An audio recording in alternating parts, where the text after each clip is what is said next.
I was on the run from the police because I missed court and I knew I was going to jail when I went to court, so I didn't go. I went on the run, so now I'm looking over my shoulders. I ended up on the street home. Welcome to Positive Vibes. I'm Nicki Dennis. Sometimes the people with the most powerful stories are the ones who decided not to stay defined by their past. Today's guest, Lee Wright, is a Kentucky based fantasy author, content creator whose life has completely transformed in a short period of time. After years of addiction and prison, Lee made the decision to get clean in 2025 and channel his energy into something entirely different: creativity, storytelling, and purpose. Since then, he has written the Grand Mystic Saga, launched a statewide book tour with Barnes and Noble stores, libraries, and Comic Cons, and built multiple growing online platforms sharing his message of hope and reinvention. Lee's story is proof not that no matter how far someone falls, it's never too late to rebuild your life and chase the dreams that once felt impossible. Lee, welcome to Positive Vibes. Thank you for having me. I'm honored to be here. You're most welcome, Lee. So, Lee, I'm intrigued. Before writing books and building platforms, your life looked very different for you. What was Abs what was happening in your life during those difficult years? Okay, so I guess I'll just start with the beginning. A high school, 15 years old, got with the wrong crowd, started doing drugs, and that was I'm a very intelligent person. I've always made straight A's through school, started partying, boom, I just went, I barely graduated high school. And as soon as I got out of high school, that's when it really went dark. I started messing with, am I allowed to say the type of drugs that I was Yeah, using? Okay, absolutely. so I was using methamphetamine and a spice. Mm. So my life just went down the drain. I over and over again, back to jail, back to jail. Then I went to prison I got a 15-year sentence for trafficking methamphetamine. So I was in prison for 4.5 years. Uh, it's just an endless vicious cycle. I know they say Mm. that all the time, but that's real. That's real deal. It's just over and over again. Same thing. And the only positive thing that came out of that was I started writing when I was incarcerated. In 2009, I started writing the first book of the Grand Mystic Saga. Hmm. And finally, last year, when I got out of jail this last time, I said, you know what? I'm done. And that's really where my journey began. Because all my Mm. life, it was just a constant, where can I get my next fix? Yeah. Where can I get my next high? Hurt the people I love. And then I hit rock bottom. Mm. So looking back now, what do you think you were really searching for during that? Was it that you weren't searching for anything, you were just so addicted to the drugs it was just, as you said, that vicious circle, or were you, avoiding something, or were you searching for something during that season? Well, I think I've done a lot of soul searching, and I love the AA and NA programs because they really help me meet people that care about you and that actually want to help you do something with your life instead of the people Mm. that I was running with from my past that was doing the same things over and over and keeping me in the problem. Um, what I was searching for, I don't really know what was missing. I think maybe God might have been a part of it. I don't know Mm. what religion you might be or whatever. I'm not going to push that issue, but definitely played a big part in my personal journey. Uh, he's definitely helped me, I think, Mm. by showing me my God-given talent, which was writing. Yeah. I believe that 100% that was a God gift. Because not everybody Mm. can sit down and write a 1,000-page novel. No. Not everyone. That's yeah, sheer talent and creativity there indeed. So I'm interested to pick up on what you mentioned earlier about last year you decided that was that. Where was the moment that you realized that something had to change and really transform yourself? Okay, so my rock bottom was I was on the run from the police because I missed court and I knew I was going to jail when I went to court, so I didn't go. I went on the run, so now I'm looking over my shoulders. I ended up on the street homeless in downtown Louisville. I don't know how much you know about Louisville, Kentucky, but that's a dangerous place to be homeless is downtown. But on the streets, on the run, can't call my family because if they help me, they can get in trouble because I'm running from the law. Mm, And so the ultimate feeling of having nobody to call and being totally at rock bottom. That was my mm, point where I said, God help me, something change. And I went to jail. They caught me. They ended up catching me. Of course, you cannot run from the police. I learned that the hard way. And I ended up doing it this last time of almost 2 years over it. And I said, you mm, know what? I swear when I get out this time, I'm going to do something different. And I did. When I got out, I went and I got help from a drug counselor. And my family that I moved in with are really good people and they don't use, and they was there for me to help me get clean. mm, And that's when everything changed. mm. Yeah, just listening to your story, Lee, again, we never really hear what that life is like for people that have hit rock bottom. And my heart emphasizes you must have been so alone at that time and can't even reach out to your family. And the fact that you didn't because you wanted to protect them because they could get in trouble was quite noble of you because some people wouldn't have even put that thought in their mind. But I'm so pleased and so, happy for you and congratulations on getting clean. And I actually just made having that emotional. courage and to separate from those people and put the right people around you to help you through that. Yeah, absolutely. That was the first thing I had to do. And the Mm. hardest Yeah. was So get rid of my old friends. yeah. So just further on that, so you got clean in 2025 and completely redirected your life. Yeah. What helped Okay. you make the decision? So you talked about, yep, you got in your prison, but what was that real help to make that decision? Did you find someone in prison that got you involved in understanding what God was, or what helped you? Okay. Um, I had a dream. I don't even know if I should tell you this or not, but I had a dream about an angel one night. Yeah. And it was so cool. It was like, I don't know if it was real or if it was just a dream, but the angel in my dream told me, he said, let me tell you a story. And I was like, what's that? And he said, the Virgin Mary treated the baby Jesus unlike any other child has ever been treated like their mother. She treated him and worshiped him, the ground that he walked on. And think about your own mother. And that was one of the things. It was a series of things I felt like God just really, I mean, and I don't know if that was real or just a dream, but either way, it helped me to, I'm tired of hurting the people that I love. Hmm. That's the worst part about addiction is you hurt the people that you love and you don't even mean to do it because they want you to do what's right in your life and they're constantly hoping that you're going to do right. And then when you don't, they have to see that disappointment in their face again. Hmm. That really has what's made me and just tired of it all. I Yeah. just got sick and tired. That was I know that's cliche, getting sick and tired of it, but I was. Hmm. And I said, you know what? I want to do something different. By this time so in 2009, I started writing, and it's something that I found that I'm really passionate about, and I absolutely love fantasy fiction, like Lord of the Rings and that type of stuff. And so, can I tell my backstory of my book now? Get into that?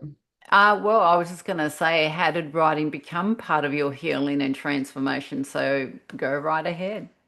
Okay. When I was 15 years old, I started playing Dungeons and Dragons. And it was me and the same four people. And we played. I was the dungeon master, so I was the one that ran the game. I was the one that created the storyline, and I played the bad guys, and then they played the good guys. And we're doing a whole video on Dungeons and Dragons. I'm gonna be releasing on my Soldiers of Truth channel pretty soon, and it kind of explains how the game is played because I still play to this day. Mm. But so we played the same game for about 20 years, me and the same group of people. And one day I said, you know what? I'm gonna take our game that we've been playing all these years and I'm gonna write a book about it. And that's how it started. So it started out as one book, and now I have four completed books. The first one is in print. I got published through Newman Springs out of New York, out of New Jersey, actually, right across from New York. And then the second book, I just finished editing for it. It's so exciting, and it's gonna hopefully, I'm shooting for a book release in July on part two. Uh, So, and I actually have four written. The other two drafts are just kind of sitting there waiting to be edited and typed and all that stuff. So, oh, but that's great. So I'm yeah, interested to know, Lee, what did creativity in your writing give you that addiction never could? fulfillment and purpose. Mm. And it's actually all I really want, of course, every author dreams to publish and become rich and famous and go to the movies, and that would be amazing. But really, what I just want is to be a success for once in my life instead of Mm. a failure and being locked up again, Mm. and that's what it's done for me. I've taken my writing and focused all my energy and all my positivity into that, something positive instead of something negative, and it's Yeah. completely transformed my life. Mm. Um, Now, Barnes and Noble, I'm doing a statewide tour in Kentucky Yeah. with every Barnes and Noble in the state. They're promoting my book pretty heavy, and they're already planning a release party for book two, and we haven't set dates for that yet.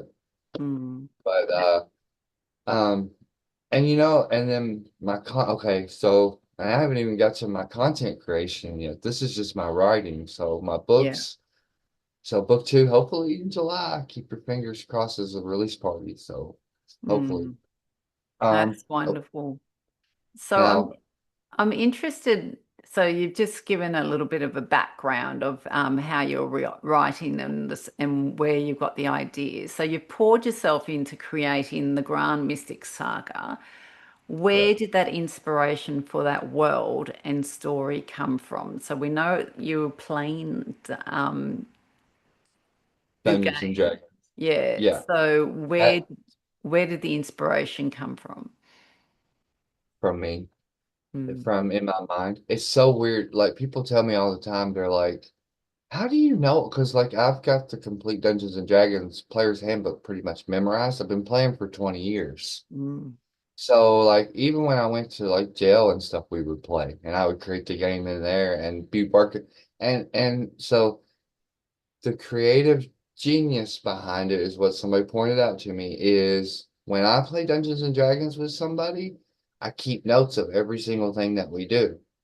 And so therefore I'm actually writing the next book as we're playing the game. yeah. And then I have my notes drawn up and I can go back and write my book off of the Mm, notes. And we actually just started a character creation yesterday. We was at a studio filming in the studio a character creation for D&D, and D, and it's actually going to be the fifth and final wow. book of the series. So we're playing out the end of the game now after all these years. And It's there's amazing. and my friends love it because their characters are in a book.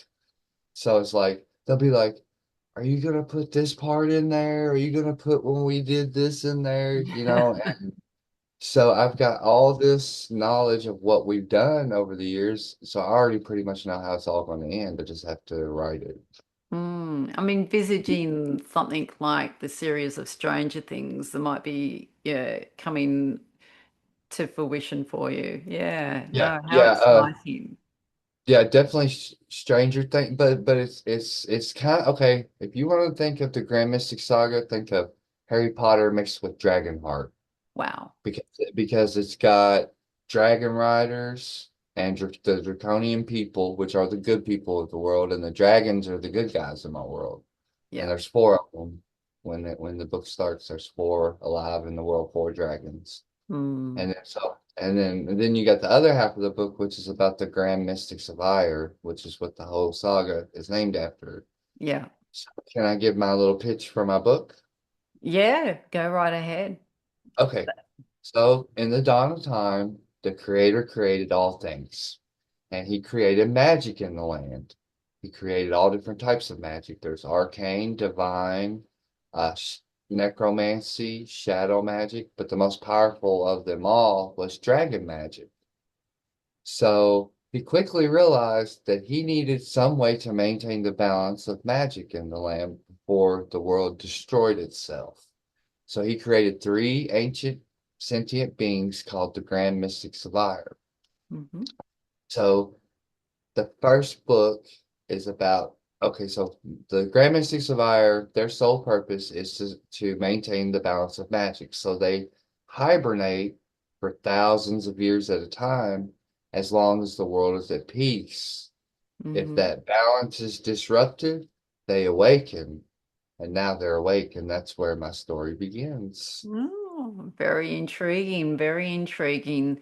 Yeah. Yeah, it's amazing the creativity of your brain to write this and getting the ideas. I'm sure your audience, considering the genres Oh, that you've yeah, yeah. actually connected, It's doing really well. it's going to go far and wide. I can see this happening, Lee. So, Thank what you. has it felt like seeing your book move from an idea into a statewide book tour? This has been one of the most amazing years of my life.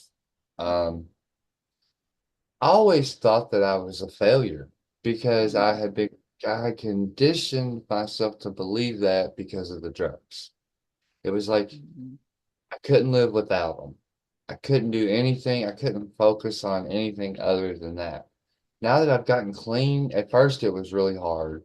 It was really hard to stay clean. Mm. Then good things started happening to me, and I believe that something started showing me that it was there for me to help me along the way. And since I've gotten clean, it's been one blessing after another, after another, after another. Mm. So, like, book got published. I got in with Barnes and Noble, and that wasn't easy to do to start to get. It took some.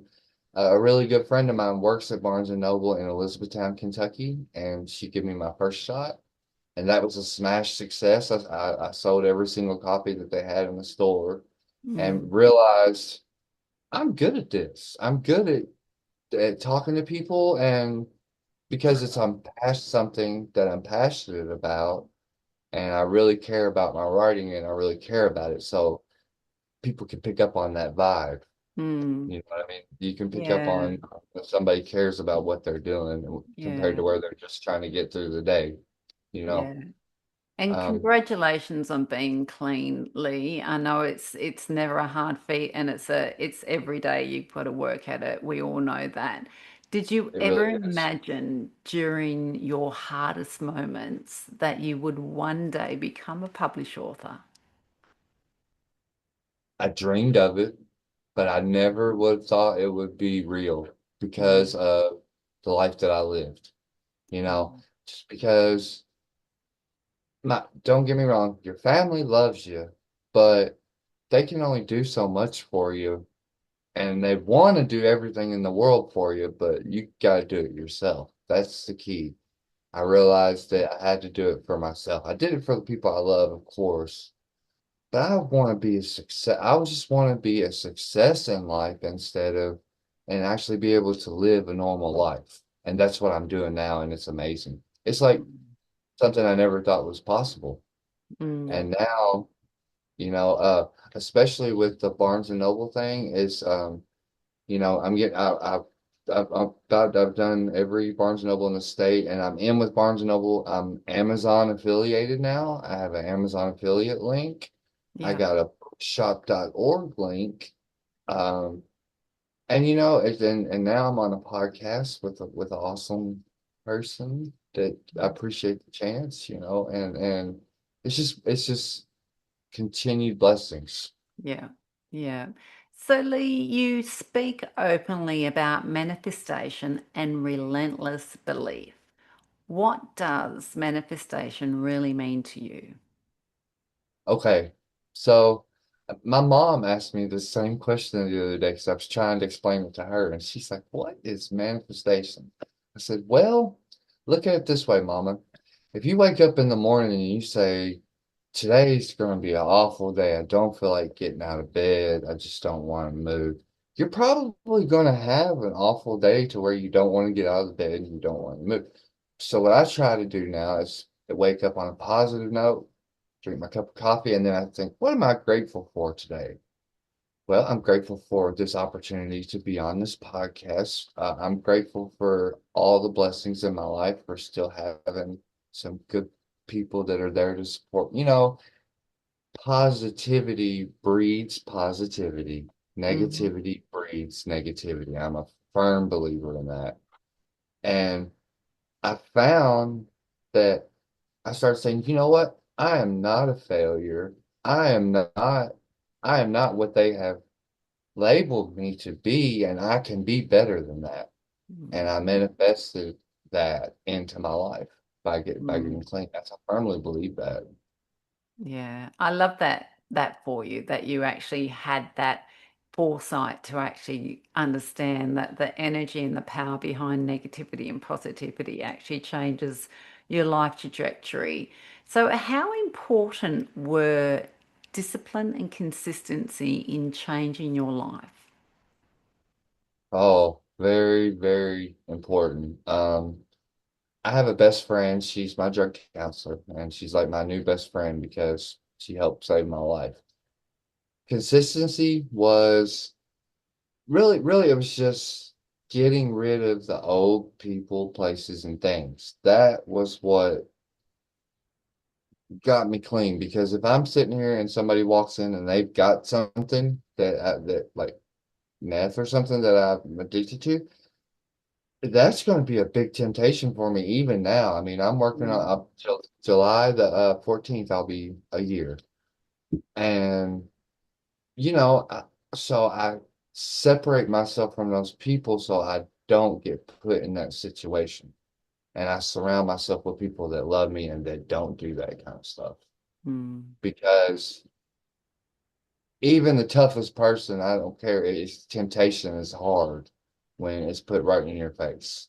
There's a mm. big difference between it being here now and not being here now. You know what I'm trying to say? Yep, absolutely. You have to work at it every day. It's not something Oh you get yeah, over. Yeah, it's every day, and that's tough. That's tough. yeah. And it's something I know that I'll deal with for the rest of my life Mm, because but what's different now is I'm seeing success in my life because I'm clean and that motivates me to never want to go back to that way of life ever again. mm, And that's what I've learned in this past year is I'm not that bad person that I always thought I was, and I can become something, and anybody can become something if you put your mind to it. And everybody's got a mm. gift from God. I believe that Yeah, too. Everybody's got a gift and something that they're good at. And if you focus your energy instead of on the bad stuff and focus on the good stuff, you can manifest a brand new life. yeah. So just on that, what would you say to someone who has dreams but feels like their past disqualifies them? Oh boy, I've dealt with that my whole life. Mm, Trying to get a job for me is I'm pretty much going to have to do construction work or something to where they don't do a background check. Because if they do a background check on me, I'm automatically labeled as, oh, we don't want him because he's going to do this and he's going to do that and he's going to mess up again and we're just not going to have him or he's not, you know what I'm saying? It's just, Yeah. so you have to constantly, it's something I still deal with. I have to deal with my past, the consequences of my past. And somebody asked me if I would ever change my past. And actually, I would not because I feel like that it's made me who I am today, and everything that's happened up to into my life up to this point is what's led me to where I am today. Mm, So, yeah. do you believe in destiny? Like, do you believe in destiny, or do you believe that we create our own fate? I think it's a bit of both.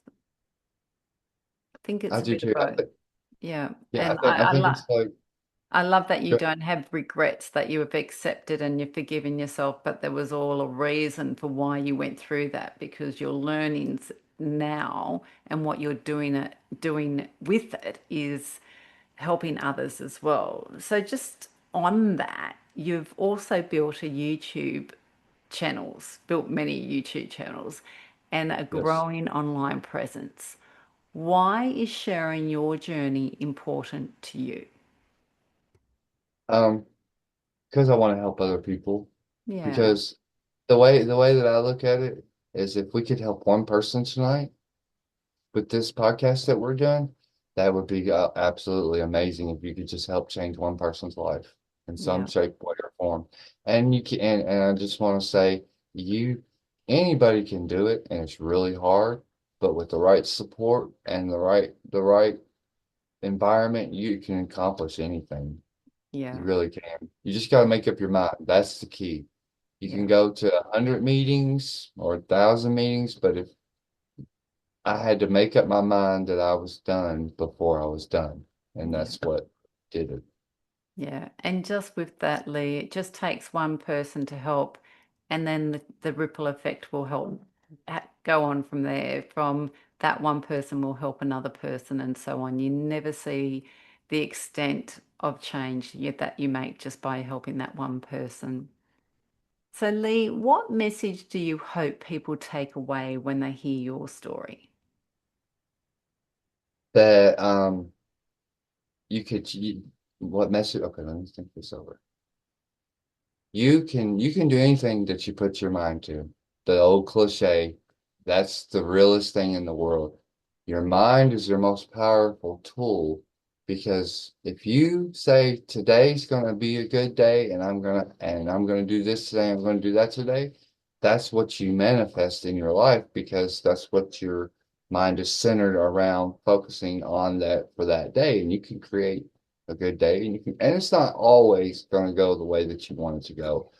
But for me, so far it's gotten me clean.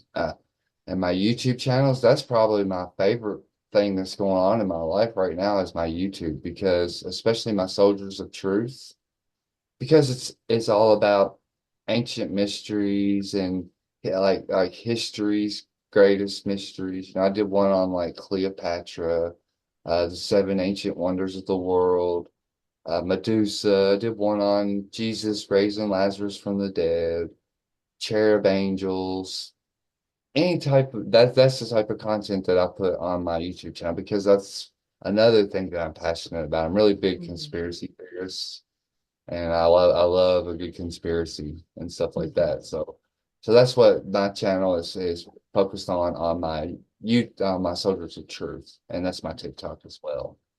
And I'm my sure TikTok that, actually yeah got monetized recently, so that was exciting. yeah, I'm sure some YouTube, listeners I'm working. I'm sorry, go ahead. I'm sure our listeners will be looking those YouTube channels up and listening to your stories indeed. So, Yeah. Lee, how can someone begin rebuilding their life when they feel they are starting from nothing? Well, there's lots of places you can go to get help. Halfway houses, sober living houses. You know, the sad thing is when you're in addiction, a lot of times it seems like to in my experience, when I was in addiction, it always led me to being homeless and on the streets, and I didn't even care because I was Mm. just worried about the high and the drugs. That's the point that it took me to. And looking back on that now, I'm like, why did I live like that? So what I did, and I knew I had to do it when I got out of jail, because to say you're going to get clean in jail is one thing. When you get out on the streets is another, because Mm, you're free to do whatever you want out here. So what I had to do was I went straight to my drug counselor and told her I needed help. And I went straight to a meeting and I found a sponsor. And my cousin, she is the same age as me, and we grew up our whole lives together. So we did the partying thing together. And she's been clean for like 8 years. mm, So I went to her. People that's the biggest thing. When you get support, that's what keeps you clean. People mm, showing you that they care enough about you to help you. mm, Because when you're in your addiction, you kind of just feel like nobody cares. mm, And it's not that they don't care, it's just that they don't know what to do to help you. mm. Absolutely. It's, yeah, surround yourself with people that want to support you and, yeah, positivity in your life, not a negativity. So, Lee, can you share us the moment where you realized life was truly changing? Okay, this is a good story. That was a good question. All Mm, right. Um, the book getting published and everything is something that I've been trying to do for a long time. Now, when you publish through a vanity publisher like I did, you have to pay so much up front to get the book edited and into print and stuff. And it was quite a bit of little money. And a friend of mine said, I'll make you a deal. I'll pay the money to get your book published. You'll just stay clean. So that mm, was one of the first things that happened. And of course, he kept his word and we got it published. But I think that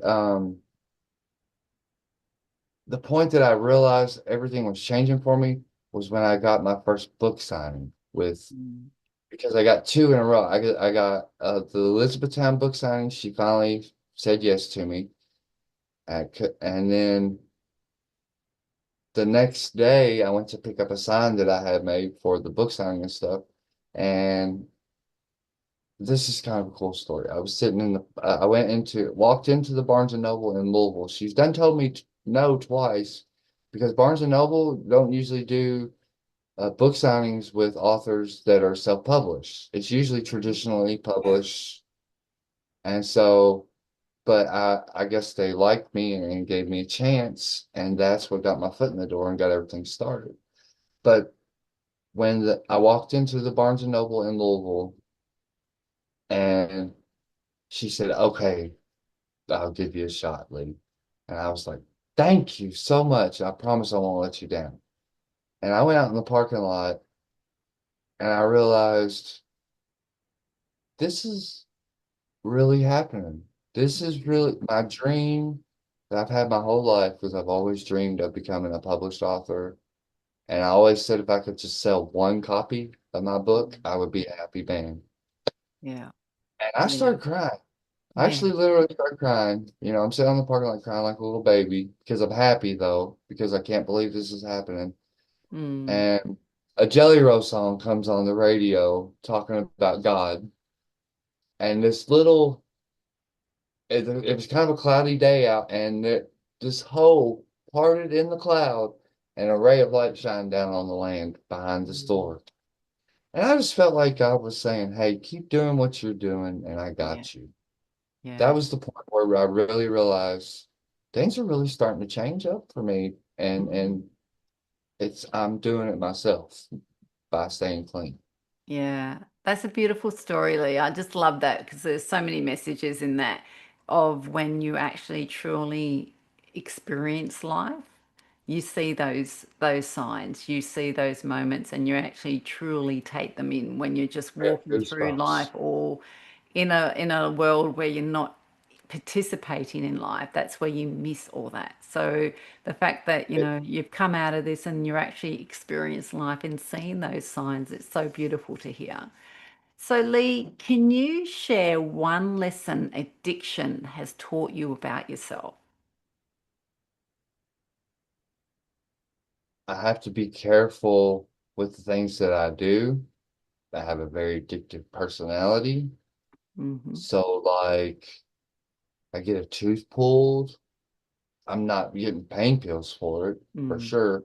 Uh Ibuprofen, and it works just as good as I mean, I've learned about myself that I'm an addict and there's always a chance. So I always have to one day at a time. That's Yeah. the best way to explain it. I have to take it one day at a time and make sure that I don't put myself in harm's way Yeah. as like, to where I could be tempted or fall off. And if I do, and not every day is perfect. Everybody has bad days. But Mm. what I've had to learn to do is deal with stressful situations or things that are out of my control without running to drugs for it. Because that was Mm. always my go-to for everything in life. And I realize that now I see it. Having a bad day. Oh, I'm going to go get high.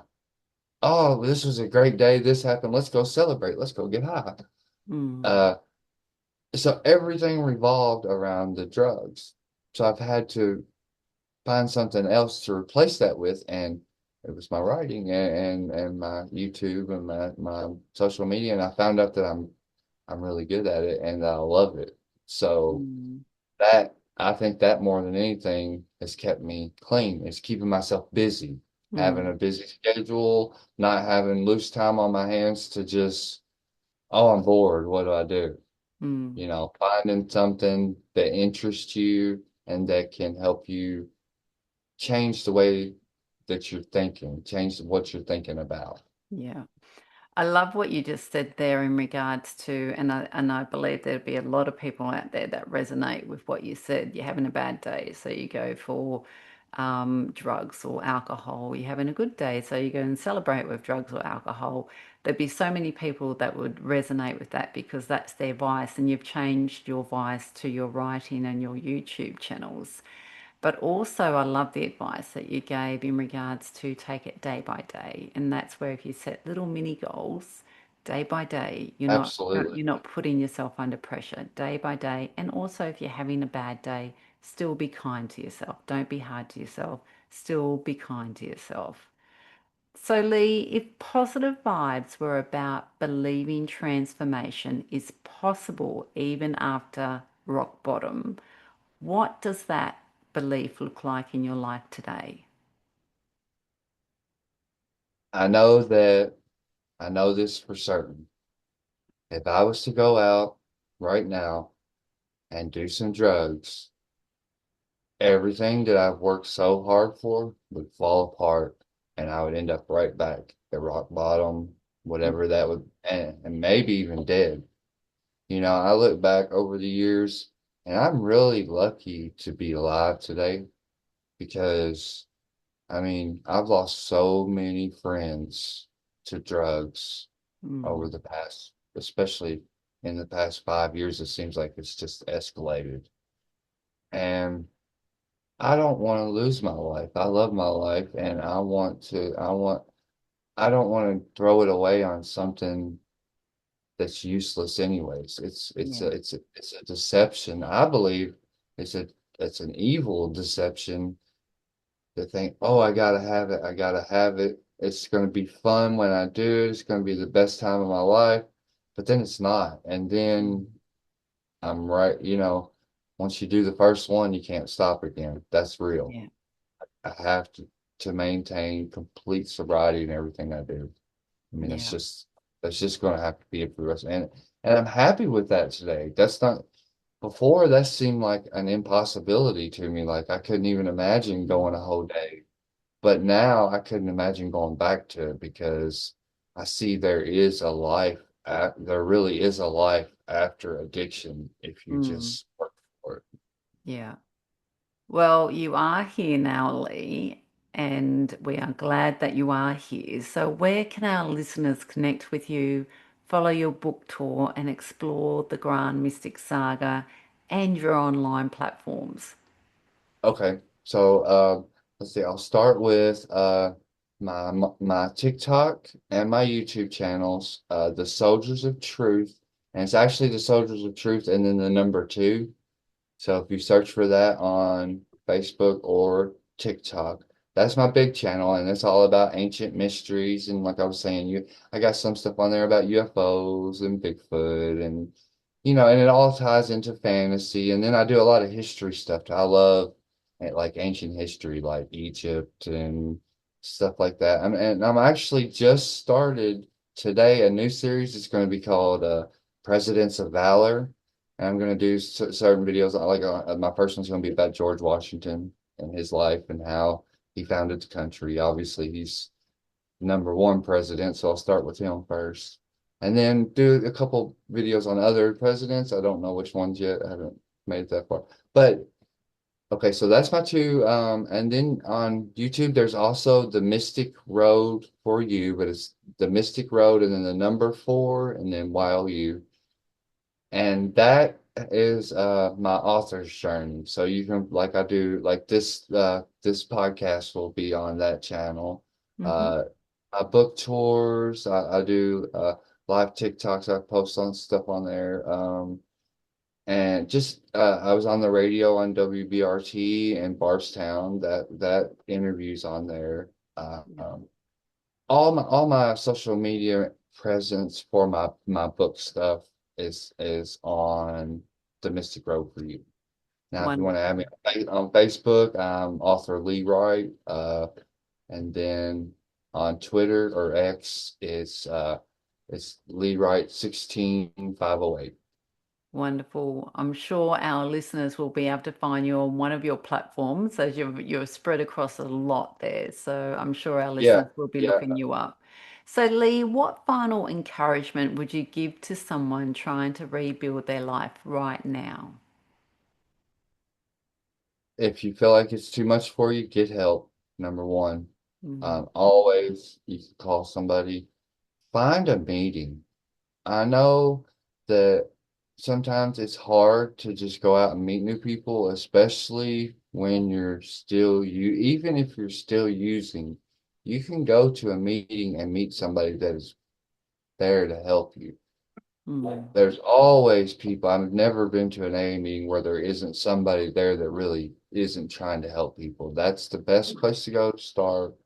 I would recommend finding a counselor. And if you feel like you can't stop, go to rehab. mm, Easier said than done, I know. But I mean, I went to a rehab in Bowling Green, and this happened before I went to jail the last time. But I think it's what actually planted the seed in my head to like, hey, I went to a rehab and I was there for 6 months and I stayed as a peer mentor. And then I actually got my peer support specialist license. So I'm a certified peer support specialist, but I relapsed. And mm. then when I relapsed, it was right back into jail again. I mean, it was like it wasn't even 2 months. And I said that was, and then of course I told you about I went on the run and then I Yeah. said, you know what? There's got to be something better out there, and there is. And just getting somebody to help you is the big part because you really can't do it on your own. I Mm, mean, it unless you're a very strong-willed person. I'm not going to say you can't do it on your own, but I had to have some help when I first got clean. yeah. I mean, that's Yeah. just the bottom line for me. So, You're so right, Lee, and there's so many people out there that want to help others like yourself that have gone through lived experiences and wanting to help others. So you're so right in that regard. Yeah, absolutely. Well, yeah, Lee Wright's story reminds us that our past does not define our future. With courage, discipline, and belief, even the darkest chapters can become the beginning of something extraordinary. This is Positive Vibes with Nicki Dennis. Sending you all love and positive vibes. And thank you, Lee. Thank you for sharing your story, your journey, and your wisdom with us today. Thank you for having me. It's been a pleasure, really. I just hope that somebody gets something out of this today, and can realize that you can change your life. All you got to do is just set your mind to it. I'm sure they will, Lee, and you are a lived experience showing the way. Thank you for everything that you do for humanity. Oh, Sending you well, love and thank you positive for vibes. love and positive vibes. Thank you for having me. You're most welcome. Bye for now. Bye. Just stay on there, Lee. I just stopped Paul.